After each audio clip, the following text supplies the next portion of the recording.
ආයිබෝවන් welcome හැමෝම පිළිගන්නවා අපේ YouTube channel එක English with Samir. ඉතින් ඔන්න අද එන්නේ ඔයාලට අපි passive voice වල අවසානම පාඩමට. ඉතින් passive voice පිළිබඳව තියෙන ප්‍රශ්න නිරාකරණය වෙලා ඇති කියලා අපි මේ වෙද්දි බලාපොරොත්තු වෙනවා. passive voice කියන්නේ මොකක්ද? passive voice වලින් කරන්න පුළුවන් මොනවද? ඒත් එක්කම අපිට passive voice නැතුවම බැරිද? ඔන්න ප්‍රශ්න සේරටම උත්තරත් එක්ක තමයි මෙන්න මේ පාඩම අවසන් කරන්න අපි බලාපොරොත්තු වෙන්නේ. ඉතින් ඊට කලින් ඔයාලට දෙයක් තියෙනවා කියන්න. ඉතින් ඔයාලා අපේ channel එකට subscribe කරලා නැත්නම් අපි අපේ channel එක subscribe කරගෙනම අපේ පාඩමත් එක්ක එකතු වෙන්න කියලා ඔයාලට ආරාධනා කරන ගමන්ම අද අපේ පාඩම Future Perfect Passive Voice.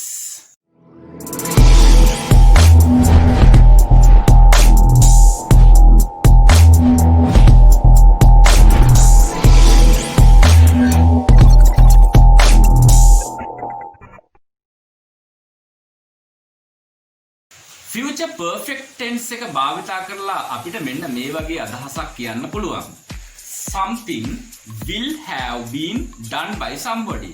යම්කිසි දෙයක් යම්කිසි කෙනෙකු විසින් කර තිබේවි.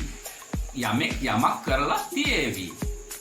එතකොට අපිට මේ වගේ වාක්‍ය අපි සිංහලෙත් කතා කරනවා. ඒ වගේ වාක්‍ය ඉංග්‍රීසි භාෂාවෙන්ත් අපිට ප්‍රකාශ කරන්න වෙන බව හොඳට මතක තියාගන්න.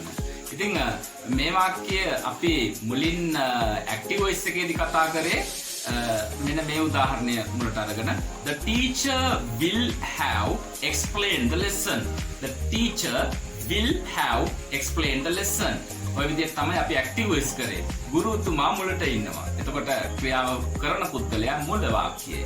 The teacher will have explained the lesson. පාඩම ගුරුතුමා විසින් පැහැදිලි කරනු ලබාවි. එතකොට the lesson will have been explained by the teacher. The lesson will have been explained by the teacher. Lesson කියන්නේ වාක්‍යයේ කර්මය. කර්මය මුලට ගන්නවා. අපි object එක කියලා මුලින්ම මේ විදිහට ආකෘතිය සඳහන් කරලා තියෙනවා. එතකොට object එක තමයි lesson. ඊට පස්සේ ඒක වචන නිසා will have been කියලා යොදනවා. ඉතින් බහුවචන වලට මොකක්ද යොදන්නේ? බහුවචන වුණොත් නෙමෙයි මෙතන අපි සඳහන් කරලා තියෙන shall have been යොදන්නේ. I හරි we හරි තිබුණොත් අපිට shall කියන වචනයත් භාවිතා කරගන්න හැකි. ඉතින් අපි මේ වචනේ වෙනස මීට කලින් වීඩියෝ වල පැහැදිලි කරලා තියෙනවා. ඔයාලට අවශ්‍ය නම් simple future tense එකට ගිහිල්ලා ඒකේ වෙනස ගැන මන අවබෝධයක් ලබා ගන්න පුළුවන්. ඉතින් the lesson will have been explained කියන්නේ ක්‍රියාපදයේ past participle ස්වරූපය. ඊට පස්සේ by somebody කියලා පිටිපස්සට වාක්‍යය යොදලා අපිට ඕන නම් කර්තෘ කෙනෙක්ව සම්බන්ධ කරන්න පුළුවන්. ඉතින් බලපාරට මම හිතනවා දැන් මෙන්න මේ අදහස අවශ්‍ය වුණොත් යම්කිසි කෙනෙක් නැත්නම් යම්කිසි දෙයක් යම්කිසි කෙනෙක් විසින් කරලා තියේවි. අන්න ඒ අදහස ගන්න ඕන වුණොත් මේ ස්ට්‍රක්චර් එක භාවිතා කරගන්න. ඉහතින් සඳහන් වෙන ආකෘතිය ඒත් එක්කම උදාහරණය ඒවා බලලා වලට තීරණයක් ගන්න හැකි මොන වගේ වාක්‍යද අපිට දැන් මේ සිංහලෙන් කතා කරන වාක්‍ය ඉංග්‍රීසියට හරව ගන්න පුළුවන් කියලා. දැන් මෙහෙම කියමු අපි පන්තිය ආරම්භ කරලා තියේවි. කොහොමද කියන්නේ? දැන් පන්තිය කියන්නේ ඔයාලට පේනවා පන්තිය කියන්නේ පුද්ගලයෙක් නෙමෙයි. ඒතකොට මේ ක්‍රියාව කරන්නේ පුද්ගලයෙක් නෙමෙයි. ඒත් එක්කම ආරම්භ කර තිබේවි කියලා කිව්වහම අනාගතයේ ඒක අවසන් වෙලා අනාගතයේ තියෙයි. දැන් උදාහරණයක් විදියට මම පන්තියට යන්නේ උදේ 9ට. හැබැයි ටීචර් පන්තිය පටන් ගන්න 8:30ට. ඉතින් තව කෙනෙක් කියනවා ඔයා පන්තියට යද්දි පන්තිය පටන් ගන්න තියෙයි. When you go to the class, the teacher will have begun the class. Begin කියන එකේ past participle එක begun. එහෙම නැත්නම් අපිට started කියන වචනේ දාන්නත් පුළුවන්. The teacher will have begun the class. එතකොට අපිට පන්තිය පටන් අරන් තියෙයි. ගුරුතුමා ගැන කතා කරන්නේ නැතුව. When you go to the class, the class has been begun. The class has been begun. පන්තිය පටන් අරන් තියෙයි. match එක පටන් අරන් තියෙයි. The match will have been begun.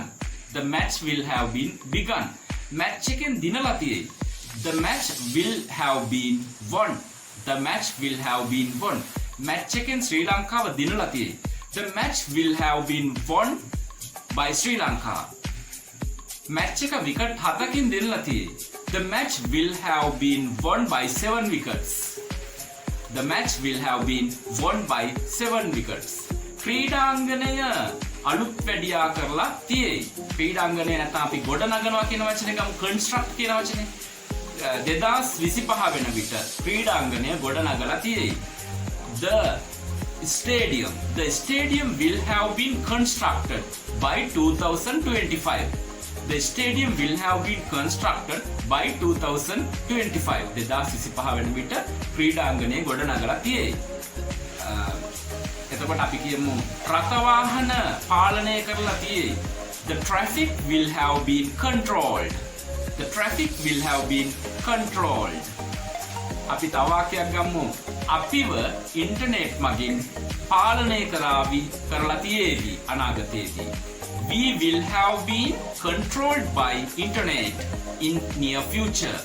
We will have been controlled. අපිව පාලනය කරලා තියෙයි. අපි පාලනය කරලා තියෙයි කියලා කිව්වොත් we will have controlled. අපිව කියන අදහස ගන්නවා නම් ඔයාලට passive voice දැනගන්න වෙනවා කියලා මට කියන්න මතක් කරන්න සිදු වෙනවා. අපිව කියලා ගත්තොත් එහෙම we will have been controlled. අපිට අවවාද කරලා තියෙයි. We will have been advised. අපිට ස්තුති කරලා තියෙයි. We will have been thanked. ඔන්න විදිහටයි. අපි තව active voice වාක්‍යයක් කරන් බලමු මෙන්න මේ විදිහට. 2050 වන විට සියලුම ග්‍රහලෝක ගවේෂණය කරලා තියෙවි. 2050 වෙන විට සියලුම ග්‍රහලෝක ගවේෂණය කරලා තියෙවි. දැන් ඔයාලට පැහැදිලි මේ වාක්‍යයේ කතෘ කෙනෙක් නැහැ කියලා. කතෘ කෙනෙක් නැහැ කියන්නේ මේ ග්‍රහලෝක ගවේෂණය කරන මේ විද්‍යාඥයෝ ගැන අපි සඳහන් කරලා නැහැ මෙතනදී. එතකොට එවැනි වාක්‍යයක් නිර්මාණය කරද්දී දැන් මෙතන කාලයක් තියෙනවා. කාලය තමයි 2050 වන විට. by 2050 කියන වචනය එක්ක වාක්‍ය මුලට එහෙම නැත්නම් වාක්‍ය අගට යොදන්නත් පුළුවන්. by 2050 all the planets will have been explored. එහෙම නැත්නම් all the planets will have been explored by 2050. එතකොට තව වාක්‍යයක් නිර්මාණය කරන්න හැටි බලමු active voice වලින් අරගෙන. සංචාරකයෝ ශ්‍රී ලංකාව වර්ණනා කරලා තියෙවි. The tourists will have appreciated Sri Lanka. The tourists will have appreciated Sri Lanka. The passive voice කරද්දී ශ්‍රී ලංකාව මුලට ගන්නවා. Sri Lanka will have been appreciated by the tourists. Sri Lanka will have been appreciated by the tourists. පන්ති අතු ගාලා තියෙයි. The classroom will have been cleaned. The classroom will have been cleaned. රෝහල විවෘත කරලා තියෙවි ලබන සඳවන විට. The hospital will have been opened by next Monday.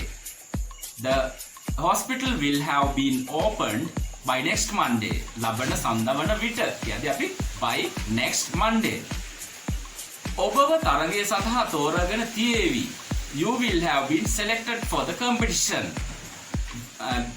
ජනවාරි වෙනකොට A-level ප්‍රතිඵල නිකුත් කරලා තියෙවි. ජනවාරි වෙනකොට දැන් නිකුත් කරන කෙනා අපි කෙනෙක් දානවා නම් අපි the educational department කියලා අපි කෙනෙක් මෙන්න මේ විදිහට යොදලා active voice කරලා බලමු ඉස්සෙල්ලම. The educational department will have issued A-level results by January. එහෙම නැත්නම් by January the educational department will have issued the results. Issued A-level results. එතකොට අපි දැන් passive voice කරද්දී අපි educational department කියන වචනේ නොගෙන passive voice කරන්න අපිට එක්ක හිතෙනවා එහෙම නැත්නම් අවශ්‍යතාවයක් ගොඩ නැගෙනවා. එවැනි අවස්ථාවකදී නම් අනිවාර්යයෙන් passive voice භාවිතා කරන්න සිදු වෙනවාමයි. එතකොට අපි ගන්නෙ educational department will have issued what? එතකොට තමයි the A-level results. එහෙම නැත්නම් A-level results කියන වචනේ තමයි මුලට ගන්න වෙන එක තමයි කර්මය. A-level results will have been issued. A-level results will have been issued by the educational department. අපිට by the educational department කියන එක නැතුවත් ප්‍රකාශ කරන්න පුළුවන් මෙන්න මෙහෙම. The A-level results will have been issued by January. by January. අපි කෙනෙක් නැතුව පුද්ගලයෙක්ව පිටිපස්සට දානවා ජනවාරි වෙන විට කියද්දී. දැන් මෙතන by January කියපුවම ජනවාරි 20 කියන අදහස එන්නේ නැහැ. මොකද by කියන වචනය තුල තියෙනවා වන විට කියන අදහසත්. by Wednesday කිව්වොත් බදාදා වෙන විට. ඉතින් තව වාක්‍යයක් නිර්මාණය කරලා බලමු. ලිඳ හාරලා තියේවි. ලිඳ හාරලා තියේවි තව පෑ භාගයකින්. ලිඳට කියන්නේ the well has been dug. dig කියන එකේ past participle dig කියන්නේ හාරනවා dig past participle එක dug.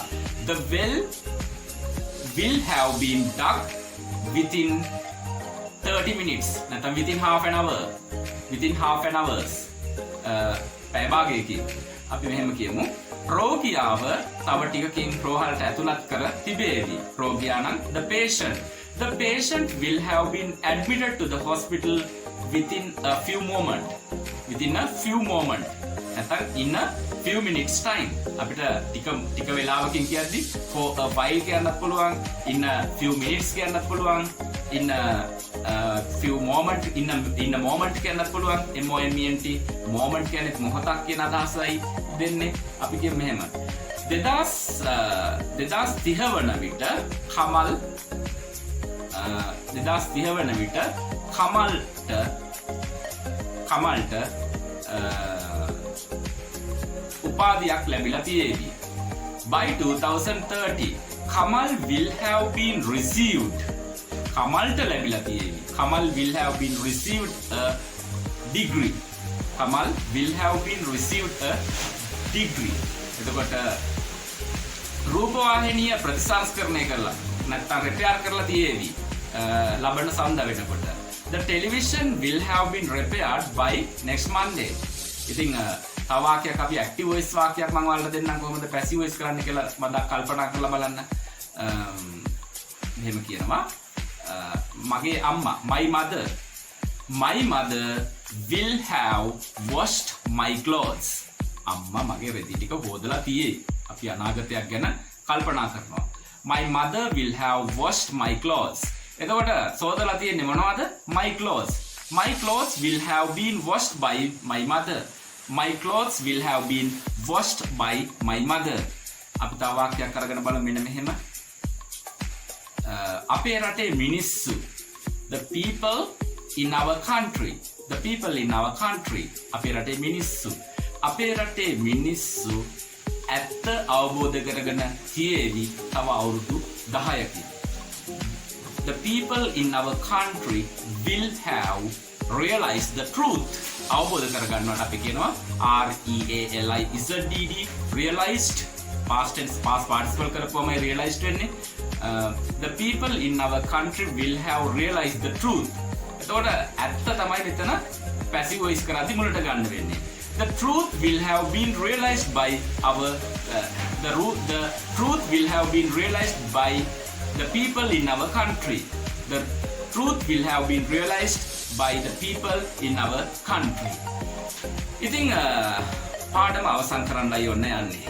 ඉතින් ඔයාලට passive voice කියන්නේ මොනවද කියලා මම නම් බලාපොරොත්තු වෙනවා කවදාවත් තේරිච්ච නැති තරමක් මේ වීඩියෝ තුලින් ඔයාලට තේරුම් ගන්න පුළුවන් වුණා කියලා.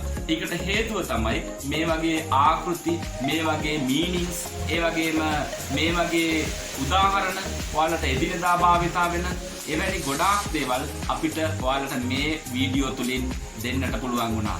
ඉතින් මම ඉතාමත් සන්තෝෂ වෙනවා මම බලාපොරොත්තු විදිහටම මම සැලසුම් කරපු විදිහටම මේ පාඩම් ටික මම අද නිර්මාණය වුණා.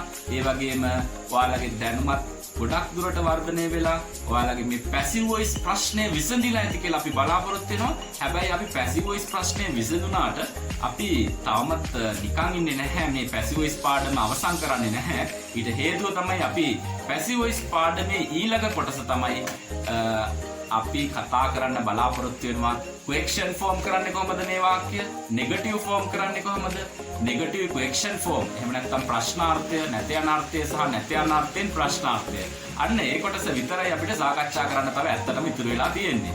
ඉතින් අපි ඒ කොටසත් තුලින් ළඟදීම ඔයාලව හම් වෙන්න බලාපොරොත්තු වෙනවා ඊළඟ වීඩියෝ එකේ. ඉතින් ඔයාලා අපේ වීඩියෝ වලින් යම් කිසි දැනුමක් ලබා ගත්තා නම් අපේ වීඩියෝ එකට ලයික් එකක් දාන්නත්, ඒ වගේම අපේ වීඩියෝ එක ෂෙයා කරලා තවත් යාළුවෙකුට බලන්නත්, ඒ වගේම ඔයාලා සබස්ක්‍රයිබ් කරලා නැත්නම් අපේ channel එකට සබස්ක්‍රයිබ් කරලා දිගින් දිගටම අපේ වීඩියෝස් බලන්න කියලා ආදරෙන් ඉල්ලා සිටිමින් අදට සමු ගන්නවා.